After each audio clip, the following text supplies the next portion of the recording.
ذرا اس آیت پر اب نگاہ کو مرتکز کیجئے، انسان کا خسارہ کیا ہے؟ دیکھیے، سب سے پہلے میں آپ کی توجہ دلاؤں گا، ذرا آنکھیں کھول کر قلب حساس کے ساتھ نوع انسانی کا مشاہدہ کیجئے، کیسے کیسے دکھ، کتنی تکلیفیں، کتنی محنت، کتنی مشقت ہے جو ہر انسان کا مقدر۔ قرآن مجید میں ایک مکمل سورت ہے، سورت البلد، اس میں اللہ تعالیٰ نے متعدد قسمیں کھا کر ایک بات کہی، لا اقسم بہذا البلد وانت حل بہذا البلد ووالد وما ولد لقد خلقنا الانسان فی کبد۔ ہم نے انسان کو مشقت ہی میں پیدا کیا، یہ مشقت ہر انسان کا مقدر ہے۔ لوگ گھروں کو چھوڑ کر آئے ہوئے ہیں، کہاں کہاں انسان جاتا ہے، یہ اس دنیا میں محنت اور مشقت۔ ہاں، ایک مغالطہ ہو جاتا ہے کہ شاید یہ محلوں میں رہنے والے جو ہیں انہیں کوئی مشقت نہیں، انہیں کوئی دکھ نہیں، حالانکہ حقیقت یہ نہیں ہے۔ جو جتنا امیر ہے آپ دیکھیں گے اس کی جسمانی مشقت کم ہے، ذہنی کوفت زیادہ ہے۔ ٹرینکولائزرز کی انہیں ضرورت پڑتی ہے، انہیں سیڈیٹیوز چاہیے، خواب آور دوائیں مزدور کو نہیں کبھی ضرورت پڑے گی۔ وہ 8 گھنٹے کی محنت کرنے کے بعد ایسا سوتا ہے کہ وہ صبح ہی کی خبر لے گا۔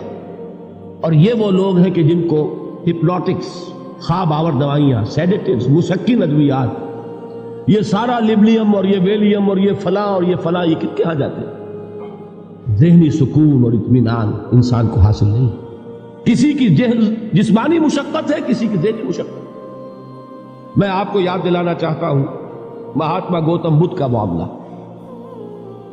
30 برس کی عمر میں کپل وستو کا شہزادہ محل کو چھوڑ کر نکل گیا، جوان بیوی کو سوتا ہوا چھوڑ کر گیا، شیر خوار بچے کو چھوڑ کر گیا۔ راجدھانی میں رہنے والا محل کا باسی، جسے یہ معلوم ہے کہ باپ کے بعد مجھے یہ سلطنت ملنے والی ہے، کیوں گیا؟ کبھی کبھی آپ نے سوچا؟ اس نے انسان کے غم اور دکھ کا مشاہدہ کیا۔ اس نے دیکھا کوئی اندھا ہے، ٹھوکر کھا کر گر رہا ہے، کوئی والدین کھڑے ہوئے رو رہے ہیں اور ان کی نگاہوں کے سامنے ان کا نہایت محبوب بچہ دم توڑ رہا ہے اور وہ کچھ نہیں کر سکتا۔ اس نے سوچا یہ صدمہ کیوں ہے انسان کا، یہ دکھ اس کا مقدر کیوں ہے؟ اس صدمے سے، اس دکھ سے نجات پانے کی بھی کوئی شکل ہے کہ نہیں؟ انسانوں کی ایک عظیم اکثریت، شاہ ولی اللہ دہلوی رحمۃ اللہ علیہ کے الفاظ ہیں کہ وہ لدو اونٹ اور کولو کا بیل بن کر زندگی بسر کرتی ہے۔ جو 8 گھنٹے تک اینٹیں ڈھو رہا ہو، اس شخص کا تصور کیجیے آپ، وہ واقعی انسان ہے یا حیوان بن گیا ہے؟ اور 8 گھنٹے کی اس محنت کے بعد بھی ہو سکتا ہے کہ 2 وقت کی روٹی اسے پوری نہ ملے۔ اور یہ تو ہو سکتا ہے، نہیں ہوتا ہے کہ اگر بچہ بیمار پڑ گیا ہے تو شاید کوئی برتن بیچے بغیر اس کی دوا کا سامان نہ کر سکے۔ ایسا شخص کتنے بوجھوں تلا دبا ہوا ہے، کتنی مشقت کے اندر پسا ہوا ہے۔ لدو اونٹ اور کولو کا بیل، انسانوں کی عظیم اکثریت کی سطح پر زندگی بسر کرتی ہے۔ لیکن آپ کو معلوم ہے کہ کولو کے بیل کے لیے مشقت ہی مشقت ہے، اس کے احساسات یہ نہیں ہے جو کہ ان سے انسان کو جو صدمہ پہنچتا ہے۔ ایک بیل کو اس سے کوئی غرض نہیں کہ اس کا کوئی بچہ بھی تھا کہ نہیں تھا، اس کو کوئی بخار ہوا ہے یا کیا ہوا ہے، اس صدمے سے وہ بیل بچا ہوا ہے۔ گھوڑے کو کوئی پتہ نہیں کہ میرا بھی کوئی اولاد میری ہے یا نہیں ہے، اور مجھے اس کا کوئی صدمہ ہے یا دکھ ہے، کوئی پتہ نہیں۔ لیکن انسان کا معاملہ یہ ہے کہ والدین کو جو جو دکھ دیکھنے پڑتے ہیں اپنے بچوں کے لیے، اپنی اولاد کے لیے۔ رات کی نیند ہے حرام ہے اس لیے کہ بچہ بخار میں تپ رہا ہے یا درد سے تڑپ رہا ہے، لہذا نہ ماں سو سکتی ہے نہ باپ سو سکتا ہے۔ میں نے ایک موقع پر دیکھا، لاہور میں کیروسین آئل، اس زمانے میں ابھی سوئی گیس نہیں آئی تھی، اور اکثر و بیشتر جو ہے یہی مٹی کا تیل جو ہے ایندھن کے طور پر استعمال ہوتا تھا، اس کی شارٹیج ہو گئی تھی۔ تو کئی فرلانگ لمبی قطاریں لگتی تھی ان دکانوں کے باہر، ڈپوں کے باہر، اور ایسے ایسے منظر بھی کہ ایک خاتون برقع پوش، ایک گود میں بچے کو لیے ہوئے، ایک کی انگلی پکڑے ہوئے، بوتل ہاتھ میں لیے ہوئے تیل کے لیے، اور کئی گھنٹے کھڑی ہے دکان۔ یہ مشقت انسان جھیلتا ہے کہ نہیں؟ غالب نے اس کا نقشہ کھینچا ہے کہ رنج سے خوگر ہوا انسان تو مٹ جاتا ہے رنج. مشکلیں اتنی بڑی مجھ پر کہ آسان ہو ہم بھول جاتے ہیں، ورنہ واقعہ یہ کہ قلب حساس ہو اگر اور قید حیات و بند غم اصل میں دونوں ایک ہیں. موت سے پہلے آدمی غم سے نجات پائے کیوں. اچھا یہ تو ہوا لقد خلقنا الانسان فی کبد. حیوانات کا معاملہ ایک اور اعتبار سے آسان ہے. ان سے کوئی محاسبہ بھی ہے کیا؟ کوئی جواب دہی بھی ہے؟ کوئی ان کو اللہ کے حضور میں کھڑے ہو کر اپنے اعمال کا حساب بھی دینا؟ نہیں. انسان کی یہ ٹریجڈی ہے، یہ المیہ ہے انسان. اس کو بھی قرآن مجید کی ایک سورت میں قسمیں کھا کر اذا السماء انشقت، اس کے بعد کیا فرمایا؟ یا ایھا الانسان انک کادح الی ربک کدحا فملاقیہ.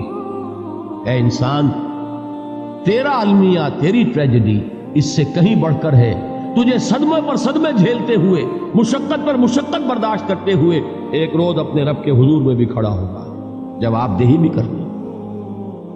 اس دن کے حساب سے، اس دن کے احساس سے جو بڑے بڑے ہماری امت کے عظیم جو گلے سرسبد ہیں، ان کا یہ حال آپ نے پڑھا ہوگا. حضرت ابوبکر صدیق رضی اللہ تعالیٰ عنہ وہ ایک عجیب کیف کے عالم میں فرمایا کرتے تھے، کاش میں درختوں پر چہچہاتی ہوئی چڑیا ہوتا جس سے حساب کتاب نہیں ہوتا. کاش کہ میں گھاس کا تنکا ہوتا جو آج ہے اور کل آگ میں جلا دیا جاتا، ختم ہو جاتا، اس سے محاسبہ کوئی نہیں.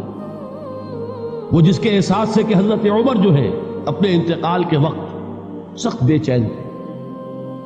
ان کے بیٹے حضرت عبداللہ ابن عمر رضی اللہ تعالیٰ عنہما نے ان کا سر جو ہے وہ اپنے زانوں پر رکھ لیا تو کہا نیچے ڈال دو.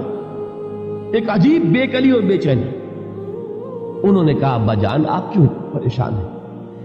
آپ تو عشرہ مبشرہ میں سے، آپ کو تو اللہ تعالیٰ نے جنت کی بشارت حضور کے ذریعے سے اس دنیا میں دی.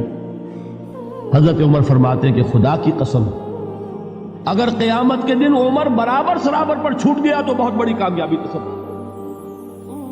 یہ احساس جن کو ہوتا، حضرت علی کا حال کیا ہوتا ہے؟ ابھی جو آپ نے حافظ صاحب سے سنا یہ حضرت علی کا معاملہ کہ ایک تیر پیوست ہو گیا تھا، کسی طرح نکل نہیں رہا تھا. حضرت علی نے فرمایا کہ اچھا چھوڑو مجھے، میں نماز کی نیت باندھتا ہوں. نماز کی نیت پڑھتے تھے تو لرزتے تھے، کانپتے تھے.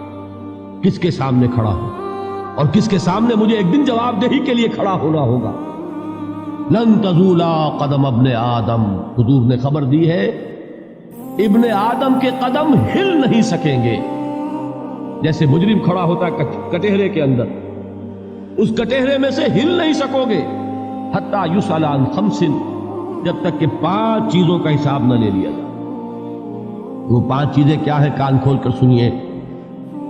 عن عمرہ فیما افناہ، عمر کا حساب دو. یہ 80 برس اور 70 برس ہم نے تمہیں دنیا میں دیے، کہاں ضائع کیے. وعن شبابہ فیما ابلاہ، اور خاص طور پر جوانی کا دور، امنگوں کے دن، ولولے ہوتے ہیں، قوت ہوتی ہے، توانائی ہوتی ہے، آدمی چلتے ہوئے زمین پر پاؤں مارتا ہے، قوت جو ہے وہ اپنا اظہار چاہتی ہے. یہ جوانی کہاں گلائی؟ حساب ایک ایک لمحے کا حساب تھا. وہاں مالہ من این اکتسبہ وفیما انفقہ، ایک ایک پائی کا حساب دو. مال کا کہاں سے کمایا تھا، حلال سے کہ حرام سے، اور کہاں خرچ کیا تھا، گل چھروں میں، عیاشیوں میں، یا نیکی کے کاموں میں، ادائے حقوق اللہ کے دین کے لیے. 4 سوال ہو گئے. 2 زندگی کے بارے میں، ایک زندگی پوری بحیثیت مجموعی کہاں کس کام میں لگائی، اور خاص طور پر شباب کا دور کہاں لگایا. 2 سوال مال کے بارے میں، کمایا کہاں سے، حلال سے کہ حرام سے، جائز سے کہ ناجائز سے، خرچ کہاں کیا. اور آخری سوال وعما عمل فیما علم، جو علم حاصل کیا تھا اس میں عمل کتنا کیا. علم کے انبار لگاتے چلے گئے اور عمل کے آغاز کی بھی نوبت نہ آئی. یہ علم جو ہے یہ اس روز سب سے بڑا وبال بن جائے گا. اتنا علم اور عمل کچھ نہیں، بجائے کہ کریڈٹ کا ذریعہ بنے یہ الٹا ڈیبٹ کا کھاتا بن جائے. یہ جواب دہی کا احساس ہے کہ جس کی وجہ سے انسان کی ٹریجڈی جو ہے وہ دوہری ہے. کوئی حیوان اتنے بوجھ تلے نہیں. مشقت کی، محنت کی، اس زندگی میں ختم ہوئے، اس کے بعد کوئی محاسبہ نہیں. اس کو بھی غالب نے خوب کہا ہے کہ اب تو گھبرا کے یہ کہتے ہیں کہ مر جائیں گے، اور مر کے بھی چین نہ پایا تو کدھر جائیں. یہ ہے وہ ہیومن ٹریجڈی